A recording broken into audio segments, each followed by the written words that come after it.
Welcome to the Genius Factory. Enjoy the video. In this video, I will explain how to make delicious stew meat with potatoes. Start with high-quality stew meat, typically chuck roast, cut into 1-inch to 1.5-inch cubes. This ensures each piece cooks evenly and becomes wonderfully tender. Season your beef generously with salt, freshly ground black pepper, and a hint of garlic powder to build a strong flavor foundation. Next, prepare your potatoes, dicing them into similar sizes as the meat. Don't forget other aromatics like carrots and onions, chopped uniformly for a cohesive stew. Browning the meat is a crucial step for developing deep, rich flavors. Sear your seasoned beef cubes in batches over medium-high heat until they achieve a beautiful, caramelized crust on all sides. After removing the beef, sauté your chopped onions and minced garlic in the same pot until they are soft and fragrant.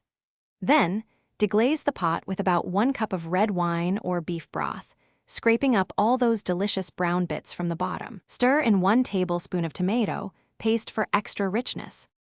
Now, return the beautifully browned beef to the pot with your sautéed vegetables and deglazing liquid. Pour in enough rich beef broth to just cover the meat and vegetables, ensuring everything is submerged for a proper simmer. Add a couple of bay leaves and a few sprigs of fresh thyme for an aromatic boost. Bring the stew to a gentle simmer, then reduce the heat to low, covering the pot. Let it cook slowly for 2 to 3 hours, or until the meat is incredibly fork tender. About 30 to 45 minutes before the stew is done, add your diced potatoes to the pot. This timing prevents them from becoming mushy and ensures they cook perfectly. Give the stew a good stir and check the seasoning, adding more salt and freshly ground black pepper if necessary. If you prefer a thicker consistency, whisk together 1 tablespoon of cornstarch with 2 tablespoons of cold water to create a slurry, then stir it into the simmering stew. Garnish with fresh, chopped parsley for a vibrant finish.